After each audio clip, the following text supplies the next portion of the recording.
I was in London for nearly 20 years, and I met my wife, and we didn't want to bring children up in London.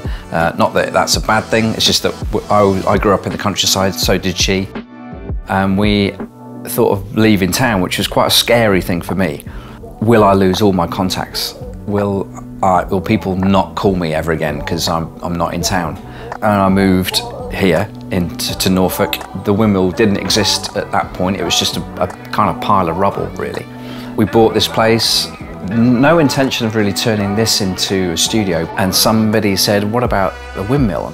It was a post mill, so there'd be huge wooden posts right through the centre, and then they'd use donkeys or ponies to move the windmill to wherever the wind was coming from. When we bought the land, there was just these had survived because they're nearly 200 years old, and some bricks in the footing, and everything else had gone. I think there's a tree just about where the camera is growing out in the middle. And I didn't really think about it. And then a friend of ours said, well, no, we could make some walls out of straw bales, and we could put a really cool roof on, you know. I believed him, and we went for it, and here we are. I've had this studio now 6 years now.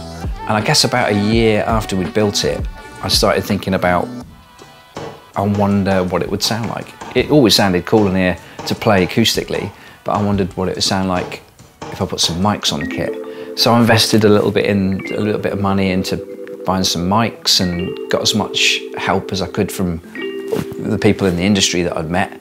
And we started recording, and I was not very good.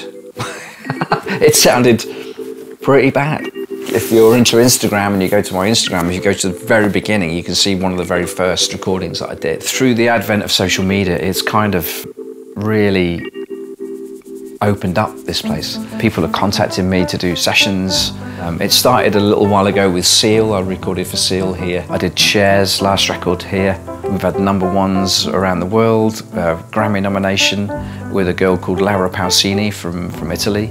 We recorded the drums here for that. And now it's really gone into another place. There's acts that I ordinarily would have gone to London to work for that are now, I'm getting those sessions here.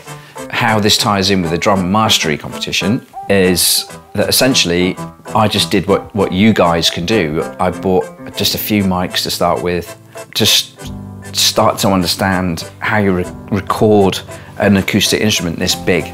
In that process I thought, well, maybe I could log my process online somehow, and Instagram was kicking off, and I did it with that, and that's kind of paid off for me. That was really a tool for me to look at myself and hear it, and I kind of shared it with everybody along the journey. And that's where you guys come in, really, because you're going to be doing the same thing.